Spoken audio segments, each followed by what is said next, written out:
Malu kwenu ko n'elu gekwenu ntị ka ngwa ụnụ ọ ga-adụ wee mee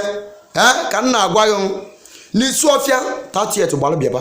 kpọrọ ndị bego n'isi ọfịa Agụata local government Anambra steeti gbara bịaba dadi anyị bịaba o gọvanọ ga-abịa Commissioner for culture ọ na ebe ahụ so gbara bịaba kpọrọ ndị bego bịaba ọ ga-adụ wee mee Jizọs na-asụ Igbo ọ na ya okwefere nwa fada ọ na-abịa ha ncha niile ogene de bịaba nọ MC Jaghe Jachie ọ na-abịa mụ Mr. Wise Nwaojadike mma nọ ebe ahụ